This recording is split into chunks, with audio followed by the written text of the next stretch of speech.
Good morning. Good morning. How's that? That's good. Great. Fancy new sound system, new chairs, new carpet. Fantastic. Good morning. My name is Barbara Bynum, and it's my pleasure to welcome you to the forum. We are starting a couple minutes late because we just are making sure, obviously, people were still coming. You all found parking. I'd say who didn't find parking, but they're out there still looking. So we'll see who comes in late. I noticed just a few minutes ago there was still parking right out front. So as we all get used to this new location, I'm sure we'll all figure out where we like to park and what works best. But welcome to the new location. This is Cascade Hall at the CMU Montrose campus. And I'd like to give CMU and especially Gary Ratliff a big round of applause.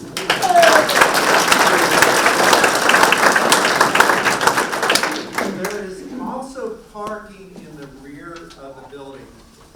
And it was empty this morning, and there's 15 spaces, and that is a CMU parking lot, so you can also park there.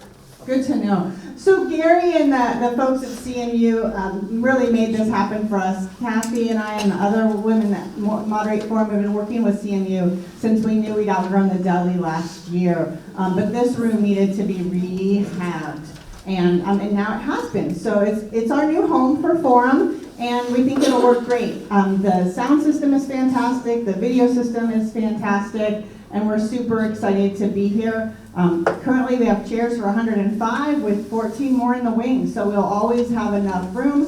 And if you like a table, you've even got that option in the back. So super excited to be here. Let's get on with our program because I know our speakers are all a little bit nervous. So I'm going to turn it over to Lori for the next part.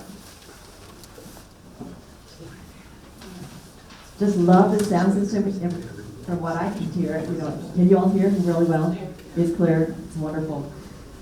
So I'm going to be introducing Tressa Guynes. She's been the Montrose County Clerk and Recorder since February 2015, and providing excellent customer service and professionalism to the citizens of Montrose County is very important to Tressa. She and her team are committed to providing accurate, timely, and timely service in vehicle title and licensing services, property title management, vital statistics recording, marriage license services, conduct of elections, which she's going to be talking about this morning, voter registration also this morning, liquor licensing, and providing documentation support to the Board of County Commissioners. Montrose County Clerk and Recorder Tressa Guynes will present important information about this November's ballot and how the voting process works.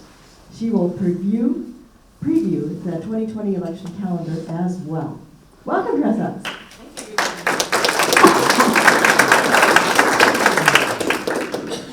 So, as Lori said, I'm Tressa Guynes, your County Clerk and Recorder. And over here on the table, there's some handouts. If anybody's interested as I'm talking about them, you feel free to hop up and get one as an example to go by. So we're going to talk about this election, this November election. I guess everybody can hear me. I'm not seeing any heads. It's called a coordinated election. The reason it's called a coordinated election is because we coordinate with all of the political subdivisions within Montrose County. This year, for this election, I would say 8-ish, you can count as I go. The state of Colorado has 2 taper measures. Montrose City District has a taper issue. Montrose County School District has the Board of Education. Delta County School District has Board of Education and Tabor. Delta County Public Library District has a Tabor. Norwood School District, Board of Director.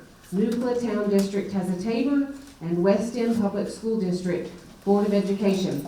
You've heard me say Tabor several times. That is an acronym. Elections is famous for its acronyms. This one stands for Taxpayer Bill of Rights. And you'll see it on the ballot. There's several ballots over there. You'll see it on the ballot. It's all caps. So you know when you're looking at your ballot, when you receive it, if it's all caps, that's Tabor. That means it's tax related. Okay, so there's a distinct difference in candidates, other type items and questions on the ballot, and tax related. Tax related is going to be all caps. So in the mail, soon, if you have not already, because I have already received mine, you'll get a blue book. This is provided by the state. So this only addresses the two state issues that are on the ballot, CC and DD. CC and DD. That's kind of funny. But this describes that, and the state compiles this information and mails it out to you. And it is to your household. Same thing with this. You'll receive, this week should be, towards the end of the week, a white Tabor booklet, and this is the local issues. So my office compiles this. We do not write this. We collect the information from all the political subdivisions that are having a Tabor issue on the ballot. We simply cut, copy, and paste. We don't have an opinion on this or anything like that. And you'll be getting this in the mail. Now, we don't send this to every registered elector. We only send this to households that have an active elector in the household. And that cuts down on costs. So when you get yours, if your husband and you both, or your spouse, or kids, anybody that's registered, you'll get one. You need to share it. And that's for cost reasons. Here's the sample ballots. Here's my copy, and I should have maybe not stapled them. But when you go over there, there's 6 styles. And the style that you will receive depends on where you live. So if you live in the city, you'll receive the city ballot. If you live in the county, you'll receive the county ballot that has to do with the Montrose School District. If you live in Nuclear, you'll get that ballot. Norwood, West End, Paradox, you'll get a ballot based on where you live. That's the reason for the different ballot styles, and you'll see it at the top. Right there is where it says the ballot styles. I have a copy of this map over there, and it kind of gives you an idea of why we have so many different ballot styles. In the yellow is Montrose County, and all of the different colors are the different political subdivisions within the county. And we share, the reason we have a Norwood. Norwood is in San Miguel, but there's a little piece of Norwood that is in Montrose County. Delta Library is in Delta County, but there's a little piece of the library district in Montrose County, and so forth. So that kind of explains it and gives you a little visual to that. Let's see. Colorado is a mail ballot state. Those of you who have just recently moved here within the last year, you'll get your ballot in the mail if you're an active registered voter. That's a really cool thing. It's good on our side, but it's also good on the voter side, because you can literally sit at your dining room table and you can research candidates. You can call your friend and say, hey, you work with the school district. Do you know so-and-so who's running for this? I did that when I first moved here before I was in this position. For the most part, I know a lot of people. But you can, basically what I'm saying is you can educate yourself. You can read, you have time to sit there and think about it. So you'll get your ballot in the mail. October 14th, Monday, 2 weeks from now, is when we'll mail the ballots. So mark your calendars for October, the week of October 14th. You'll get your ballot in the mail. Tuesday, November 5th is the election. That's election day. If you're going to think about who you're voting for and not vote your ballot immediately and get it in, be sure you have to have it in my office by 7 p.m. November 5th. Do not delay. That's the only way your vote will be counted, is if you have it in my office and we've received it by 7 p.m. November 5th. I want to talk about the privacy of voter information versus the public voter information. I have these also over there, and this lists out what is public and what is private. I get a lot of questions about that. I'll list it right quick. Public information is your full name, your residential address, your party affiliation, date of affiliation, that means when you signed up to register and when you affiliated with the party, your phone number, your gender, your birth year, and information about whether the voter has voted in prior elections. Now, notice, it doesn't say how you voted. There's no way for anybody to know how you voted. I don't even know how you voted. And I can go through that briefly.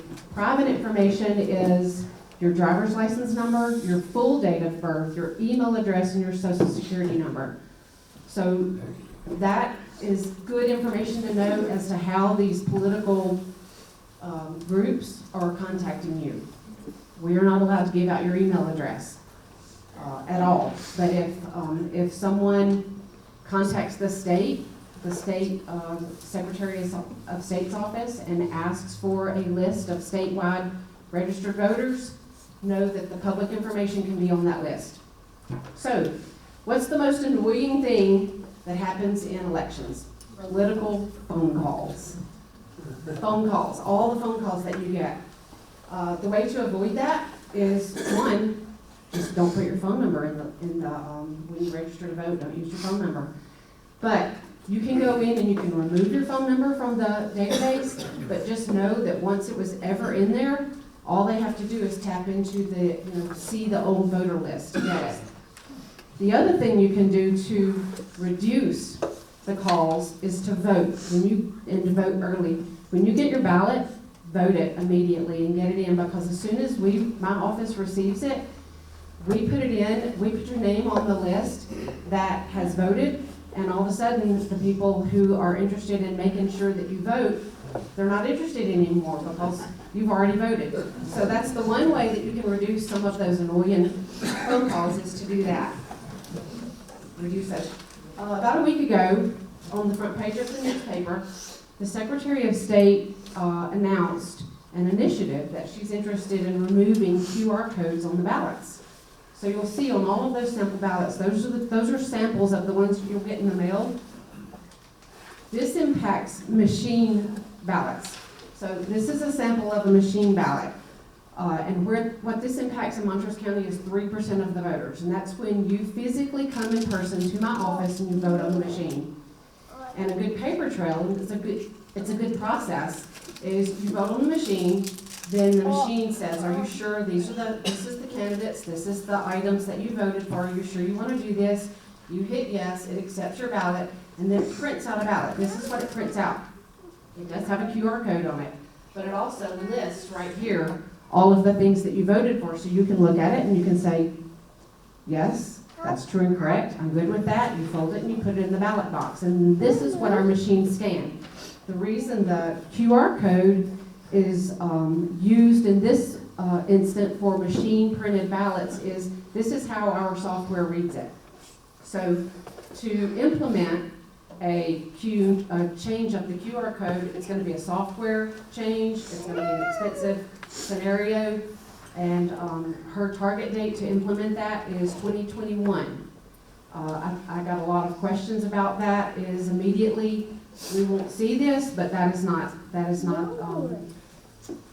true. We'll see it. Hopefully, targeted implementation date is 2021. But to give you confidence that we've never had a problem with the QR code, and actually, when this press release went out, the clerks were not aware of this. Clerks statewide, we were not aware of any issue with the QR codes because we've never experienced any issue with the QR codes. We conduct a logic and accuracy test. Every election, every one of them. Next year we'll have 4 elections. We'll conduct all logic and accuracy tests for every election. We've already conducted ours for this coming election. We did that last week. We conduct 2. We do one in-house and we do one with the public. All the political subdivisions that are involved in the election, they come in and they participate. We also have representatives from major political parties. The major political parties in Colorado are Democrats and Republicans. There's a way it depends on how many people are registered to vote and how many people vote to determine the size of the party and make it a major political party. But we had 20, 30 people come and participate in our public logic and accuracy test. And what that does is that tests the count, that tests the accuracy of our equipment. These people come in, we give them sample ballots, they vote the sample ballots, we scan them in, the machine counts it, but then they are over on another table and they're hand tallying all the votes on the same ballots. And then we compare. The machine says this many ballots, these many candidates got this many ballots. Hand count, we've never had a problem. It's always been completely accurate.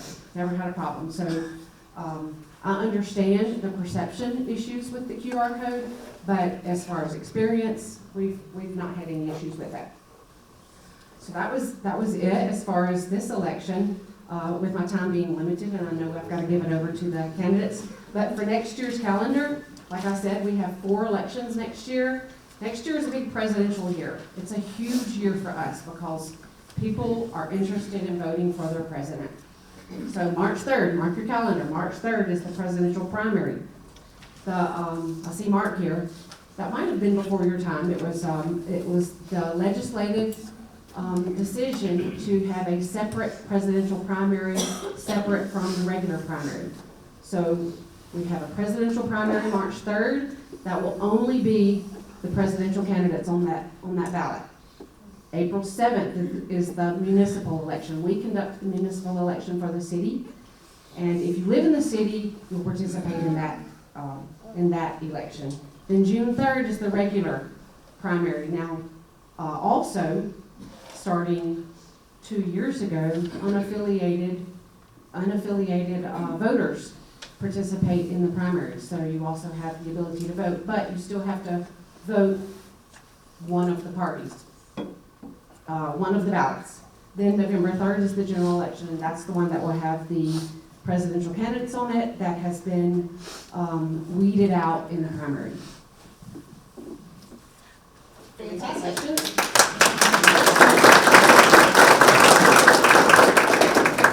A lot of information, but clearly you are prepared to answer people's questions if they have questions afterwards or they want to come by your office about their individual voter status.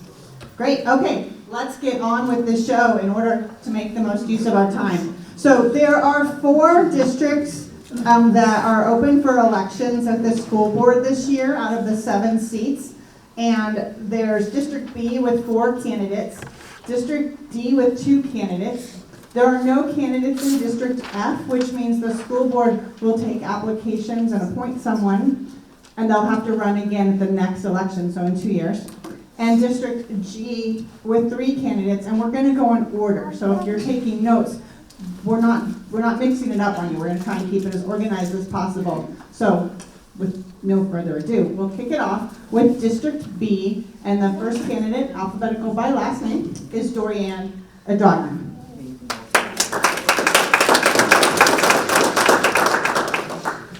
Hi, good morning. Thank you all for inviting us to come out and speak to you. I love the opportunity. I'm excited to talk to you guys. So, my name is DoriAnn Adragna, and I've dedicated my life to the field of education.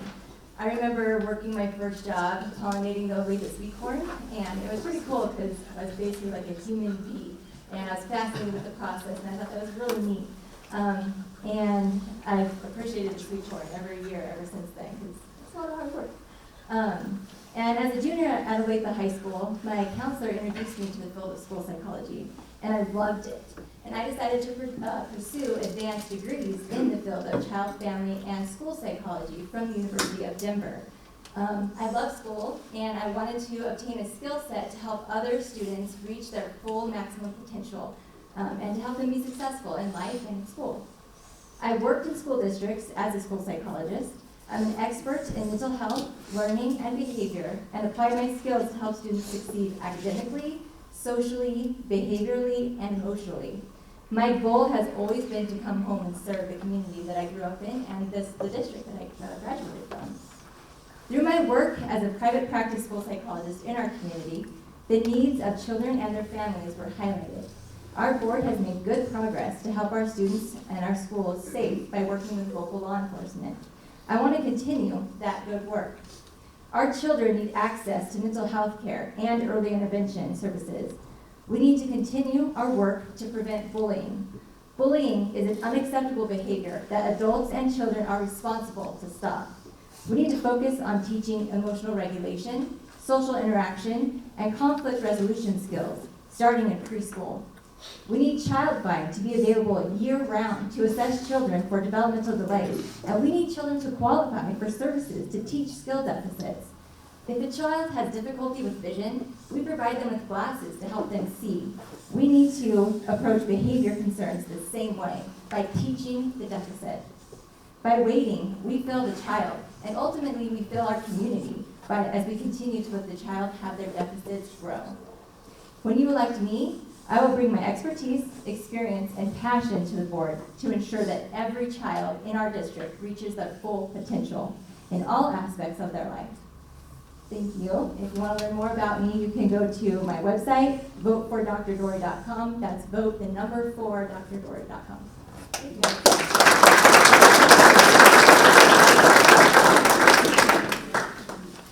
Great job. The next candidate in District B is Katie Dunn.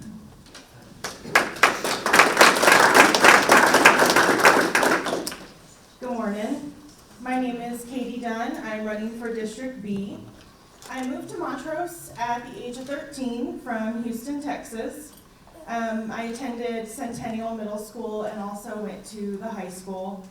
I graduated in 2003, and I consider myself to be one of the lucky students here. I was heavily involved in band. I played the French horn. I played soccer for the high school as well as on the Avalanche team. I was on the high school chieftain staff, and I was also in Girl Scouts. And then I later went on to be a Girl Scout leader here locally. Those were great memories for me here. I have great memories being in school, and that's just one of the reasons why I want to give back. I've never left. Since the age of 13, I've been here the entire time. My husband and I chose to stay here. He is also a graduate of MHS. I am employed with the state of Colorado 7th Judicial District as the account clerk. I have 2 children who currently attend school here. I volunteer my time to coach soccer for the rec district, and I also have helped with the school aid backpack program, which is a program that makes sure children get food during the weekend, where when they go to school they get their breakfast and lunch, but they may not have food on the weekend, so I help with that. My message is simple of why I'm running for school board. I'm doing this for our students, for our staff, and for our community. I know my time is limited, so just a couple things I want to touch on. One thing that's big to me is safety, school safety. I know our school board has made strides to get things better, and I think I can help with that. Each school needs to be looked at individually, and they're all in different locations. So I would love the opportunity to work towards better safety for our schools. Our staff also needs more support. They need better backing from administration. They need schools that are in good shape with modern technologies. Our students, staff, and community truly do all go hand in hand, no pun intended. I was born with amniotic band syndrome, which basically means the umbilical cord wrapped around my hand while I was in my mother's womb, and I was born just like this. But I'm no different, and I think I can relate to students who say, well, I'm different. I don't tell you that about me just because for sympathy or anything. That's just a big part of who I am. So I also think that as a school board member, patience is a key trait.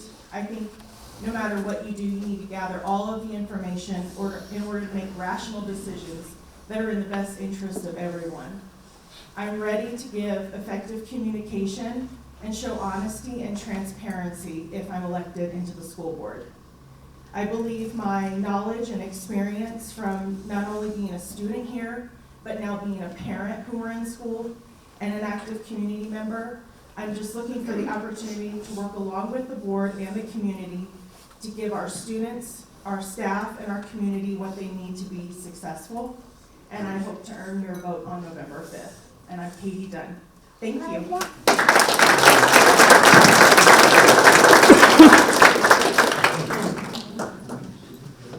And next in District B, so we're still in the first one, District B, is Jacob Suppes.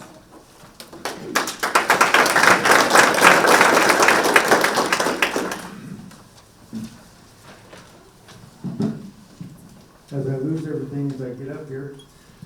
My name's Jacob Suppes. I'm running for District B. I'm already on the school board for District B for the last 2 years. It's nice to see this many people running.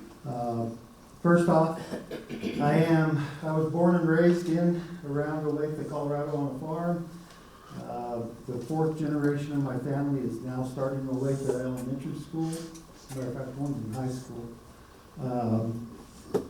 I attended, my children attended, my mom graduated from there.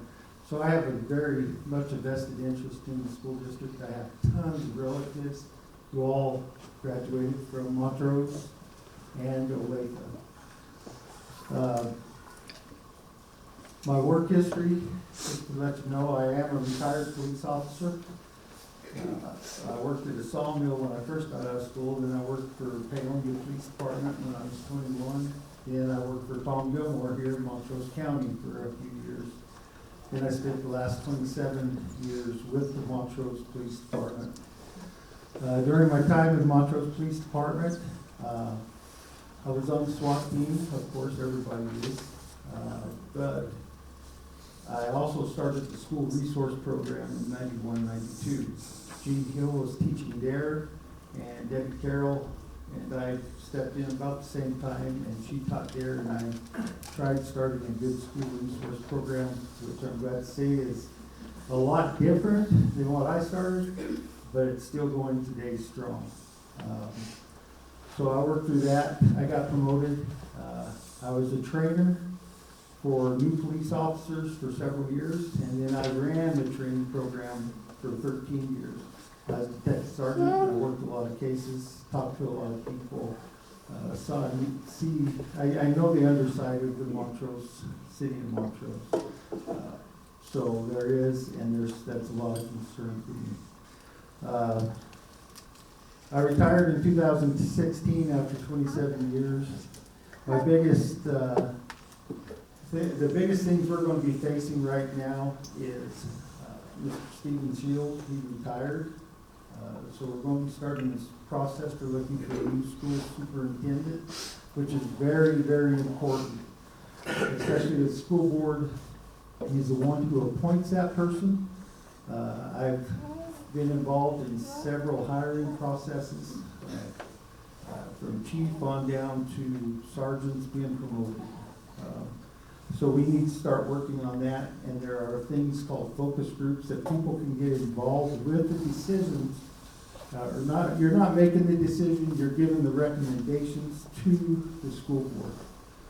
So if that's something you're interested in, you really need to contact the school district. Safety is a big, big thing for me. We have done a lot of things for safety in the last 2 years, but it's not over with. We still need to do more things. As people go, know the criminal element, you can protect the schools, but then you also have to start worrying about protecting your school bus stops, your sporting events, and everything else outside of the schools, because that is a big, big issue. Criminals change. They can't get in the schools, they'll figure out other ways. So we need to be paying attention and trying to protect our students and our kids as much as possible. Still against bullying. Bullying is a big problem. But also with bullying, we need to also teach our kids how to persevere and how to go on. Because when they get out of school, bullying doesn't stop, as you all know. It still continues. So we need to teach our students how to handle that bullying and how to improve on that. Big major thing, and you probably figured this out, is working with law enforcement, but we also need to work with mental health. I don't have the numbers with me or anything, but we did do studies, and it is concerning to me the amount of students that are doing drugs, alcohol, and have suicidal thoughts. I know that's a kind of a taboo thing, but they're out there, and we need to work with these different agencies to be able to combat that problem.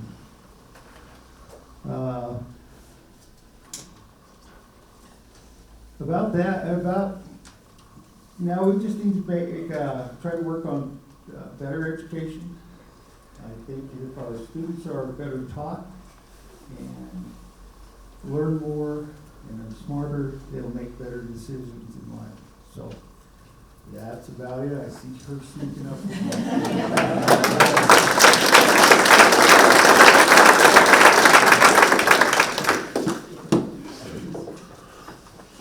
And last in the District B is writing candidate Maria Trujillo. No, she's not here. Okay. Then we're moving on to District D, and we have Cindy Brand in District D.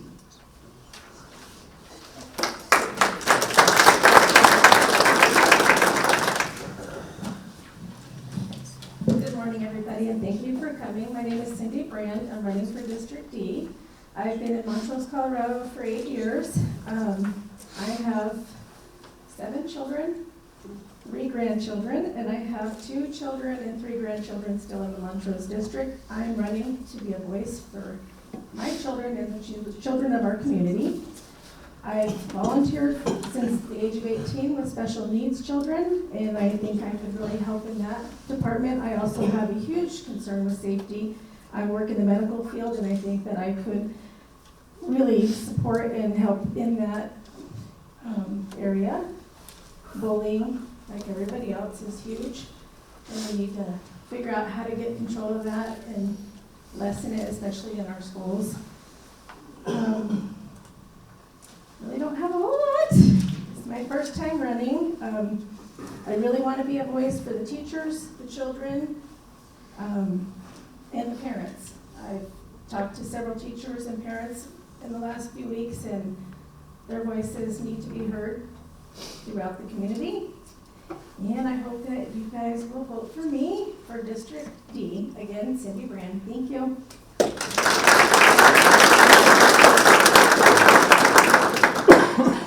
Great, and next in District D is Shawn Carroll.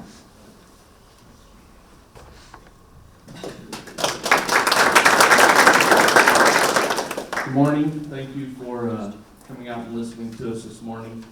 I'm going to kind of ramble all over the place. I'm the one that's going to be different than everybody else. I'll probably walk around the whole room. I'm a graduate of Montrose High School in 1982. Did 4 years of college, 4 years in the U.S. Air Force. I've been back here since 1990. I've sold real estate in this town since '94. I think I have a pretty good grasp on the community. I deal with clients from $100,000 home to $2.5 million or so. I think I know those people. I've taught sports, coached from Little League soccer to varsity head coach. I think I know those kids. In my opinion, 90% of our kids are great kids. Okay, there's 10% or so that maybe not. But 90% of them are just great kids. And I think we need to give them the best opportunity we can to succeed. One of the reasons I chose to run for school board is very simple. I have my youngest daughter's in high school, and she said, "Dad, every day I go into class and I think about what I'm going to do if an active shooter comes in that door." And I don't think a high school girl should have to think of that. And I think Steve's done an excellent job addressing safety concerns. But just out of curiosity, show of hands, how many think our schools are as safe as they could be? Okay. How many of you think bullying is a huge problem? How many of you think it's maybe talked about too much? How many of you think Columbine was a great thing for our community? How many of you think we got a great deal on that building? All these variety of answers is why I chose to run. I'm working on my second master's degree right now. I'll finish in December. It's in risk management, specifically to reduce liability for organizations such as the school board, the school district.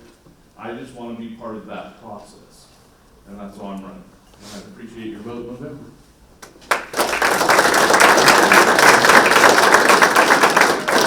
Thank you very much. And then, like I said, District F has no candidates, and so following state law, the school board appoints someone who then needs to run at the next election cycle, and then they finish it like that. So then in District G, which is a 2-year term, because when you get off on an election cycle like that by appointing someone, then to get back on track. So that's why it's not that District G is less important to our school system. It's just because someone was probably appointed and now they have to run, and that's 2 more years. So District G, first candidate, Stephen Bush.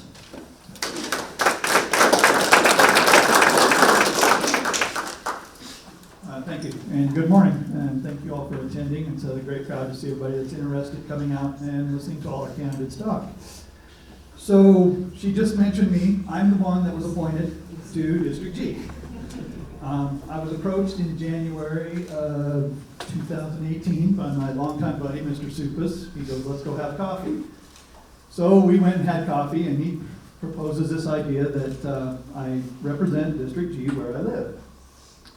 So I attended a meeting, saw what it was kind of about. I hadn't really much clue about the school board. I knew a lot of people that have been school board members, but really never been involved in it. So in March, I went ahead and applied, and they appointed me in March of 2018 to represent District G. The reason I did it is my wife and I come from several generations of our family have lived here in the valley. So whenever an opportunity comes up that we can kind of serve our community, we kind of feel obligated because this community is part of us. We've been here, our families have been here for a long time. So it was just another step in something to try. I've moved into a new subdivision. I tried getting on, I was on the homeowners board. Something that I recommend not getting onto. Once you get on, you're kind of stuck there. I went to try this out. 10 years later, I finally just turned in a notice and says, I'm not going to do this anymore. 8 years of that, I was the president.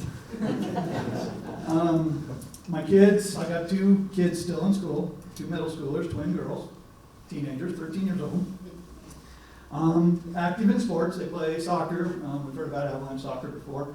So they're playing soccer, so I've got on the Avalanche board to help them get through this and play Avalanche soccer. So I've got a little bit of different kinds of backgrounds of being on boards, but I've never tried the school board.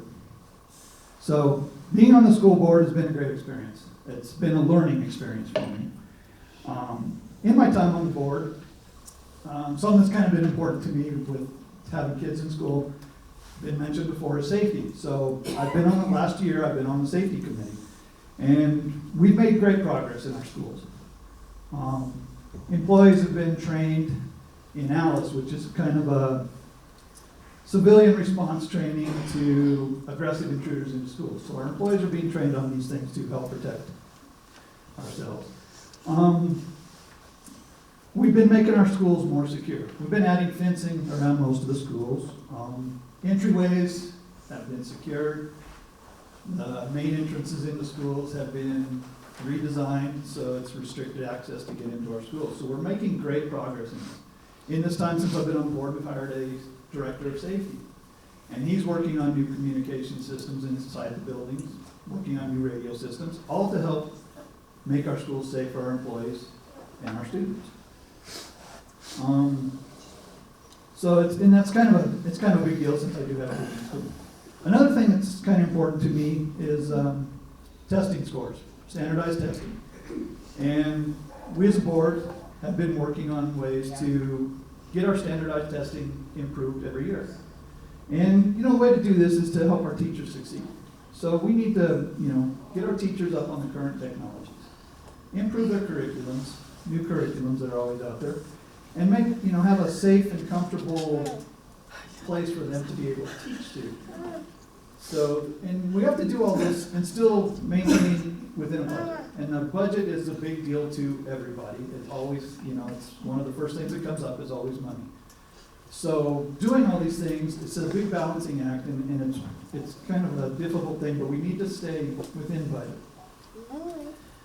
So another thing that's gonna be really important, and it was mentioned too, is the big challenge for the upcoming board, whoever gets elected, is going to be replacing our current superintendent. He's retired. It's not gonna be an easy task. We're gonna be looking for someone that can keep the success that we've achieved in this district and still do this within the balanced budget that we're having. Mr. Seal has given us ample time for the board to do this right and be able to pick out a good candidate. But it's gonna take some work and it's gonna take a little bit of time, but we can do this. We can find somebody to run our district. So, if elected, I'm gonna just, I'm gonna do my best for the school district, our staff, and our students. In closing, just wanted to thank you for attending all this and, keeping up on current events. And after this, I got a little bit of time afterwards. If somebody wants to come up and just meet me, say hi. I can answer any questions if I can. But anyway, thank you, and everybody have a wonderful day.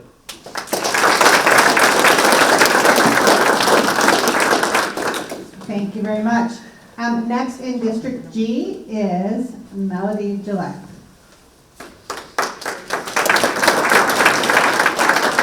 Good morning. My name's Melody Gillette, and I've been living in Montrose now for about 11 years.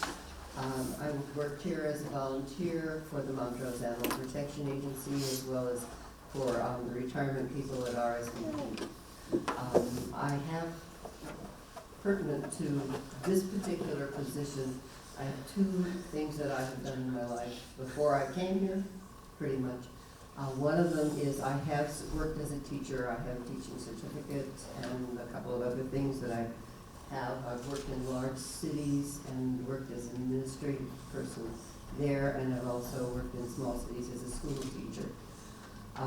In this area, I've served as a tutor in both Delta and Montrose School Districts, and also have worked as a tutor privately for students that were either needed it or were looking to advance their skills. So I've worked with people who are in need, have special needs, as well as just are a little behind everybody else. And I've also worked with people who are advanced in their skills. And outside of that, in addition, I also worked for almost 20 years as a land use planner. And within that position, I worked on zoning code development, land use permitting, and flood recovery services. I developed draft materials for development oversight and participated in the rulemaking process for several cities. And I have also worked as a local permitting person. As a subcontractor, I worked for FEMA in New York State on the Hurricane Sandy recovery, and also worked in Southern California on recovery from the Los Niños flooding that took place there several years ago. I think that in both of these things, my perspective is that I come from a family where my mother was a teacher, so I have that experience as well as the experience in the field, working with school systems and participating in the administration of school systems. I think that I bring to this table a grasp of the requirements of schools generally, as well as larger planning goals for communities, which do affect what goes on in terms of financing and also in terms of development within school systems, what they need. As I went around District G, gathering signatures for a nomination here, I talked to a lot of people, and the bullying issue is a big deal. And it's my perspective that there are two things that are on board right now this year as a new or a newly developing process with the community. And one of them is the improvement of the oversight of student safety measures. And the other one is the development of the STEM program, which is supposed to improve chances of students being hired as they get out of school, because their skill sets are going to be better.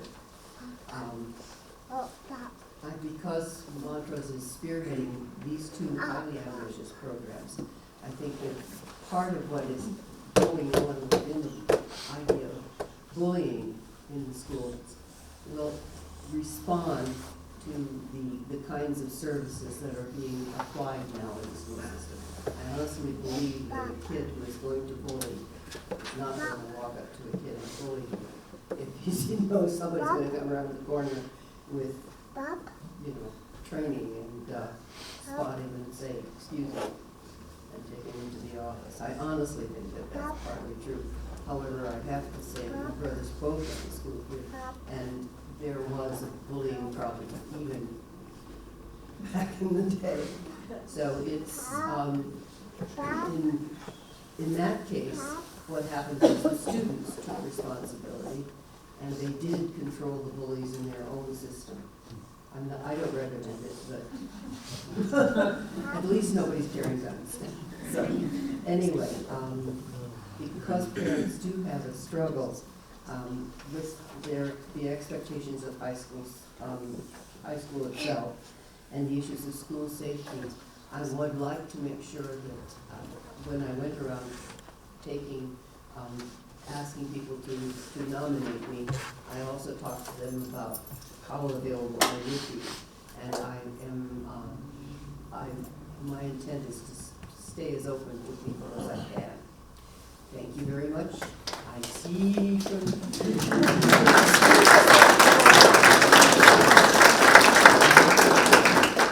I thought I would be worse, or I thought I would be better than a red blinking light, but I don't know. I'm not trying to be intimidating, just trying to keep us on schedule. So the next, and in District G, is Dru-Anne, who goes by Drew Weaver.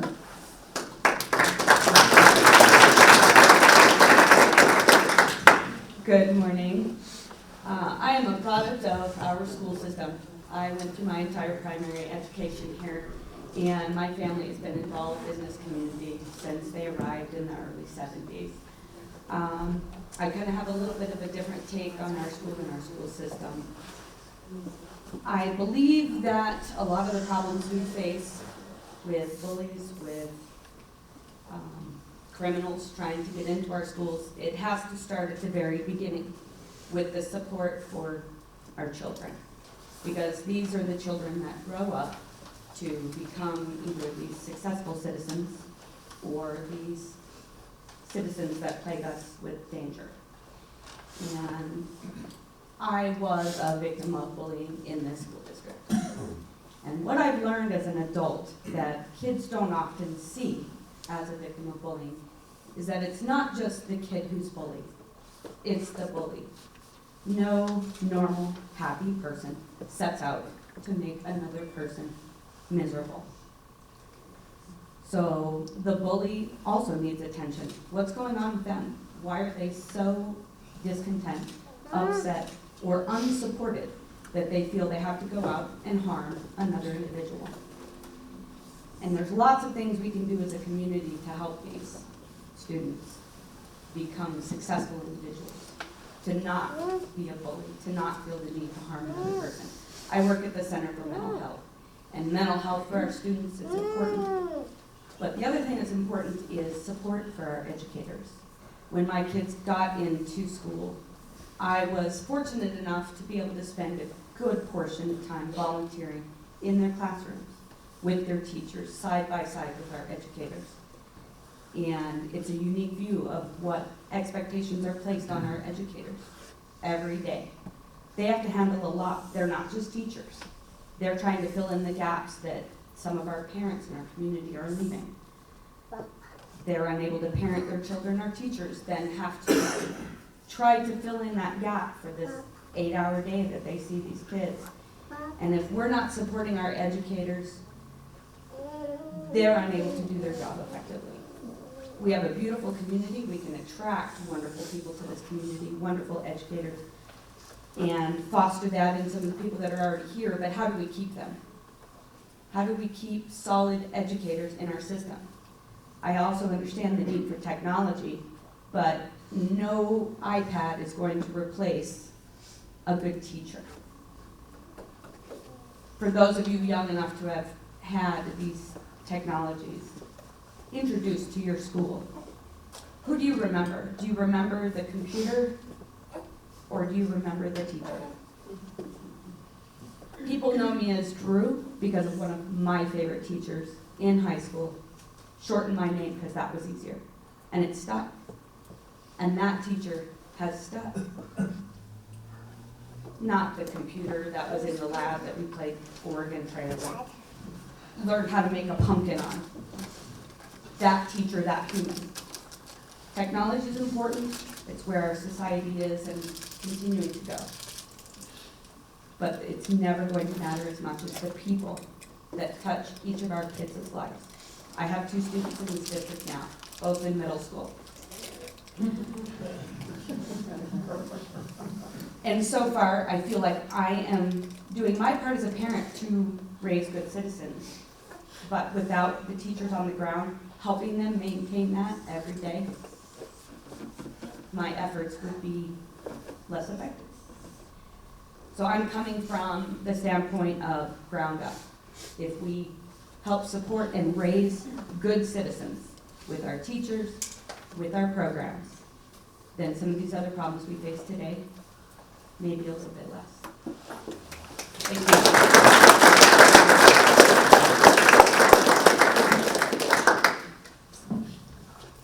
Thank you all so much. Really appreciate you coming this morning, but more importantly, putting yourself out there and running for public office. I was appointed to school board once over 10 years ago, and then I won an election, and then I lost an election, so no matter what happens to you, I've been there. It's an interesting process, but really our community is better for your willingness to step forward and serve. So let's give them all a big round of applause.